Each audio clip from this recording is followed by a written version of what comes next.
সকাল থেকে কী কী কাজ করতে হয়? হ্যাঁ বলো।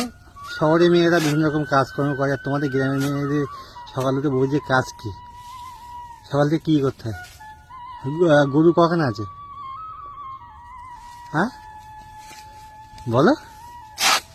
আমাদের গ্রামের বৌদিদের এই একটা জিনিস, ক্যামেরার সামনে এসে কথা বলতে ভীষণ লজ্জা পায়। যাই হোক, কিছু বলো বৌদি। গরু কটা আছে? কটা গরু আছে? 4টে। আর সকাল থেকে কী করতে হয়? এই ফল কি তোমার একাই কাটতে হয়?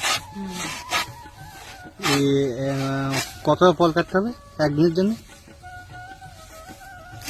হ্যাঁ 1.5 বস্তা।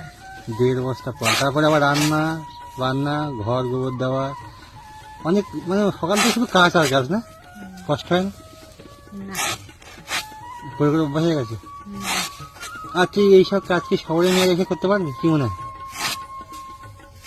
করতে পারবে বলো? তা কি করে বলবো আমি? না, শহরে মেয়েরা সকালে উঠে হচ্ছে খাবার দাবার বানিয়ে অফিসে চলে যায়, অফিস থেকে কাজকর্ম করে এসে রাত্রে রান্না বান্না হলো ভালো, না হোটেলে খেতে যায়। তুমি কোনো হোটেলে খেতে খেতে গিয়েছো দাদার সাথে? না। আর কোনো হোটেলে যাওনি, রেস্টুরেন্টে? দেখো আমার এই বৌদি এই কাজ, এতগুলো গরু, এই গরুর পালন করতে হচ্ছে। আমাদের এখানে সব গোমাতা আছে, এই 4টে গরু আছে, 4টে গরুর খাবার দিতে হয়।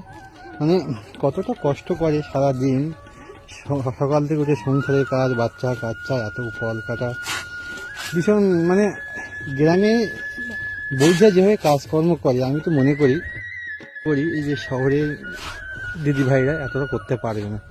যেভাবে গ্রামের পরিবেশে মেয়েরা বড় হয়, যেভাবে তাদের যেমন শিক্ষা দেওয়া হয়, যেমন স্বামীর বাড়িতে গিয়ে কী কাজ করতে হবে, সব গ্রামের মেয়েরা করে।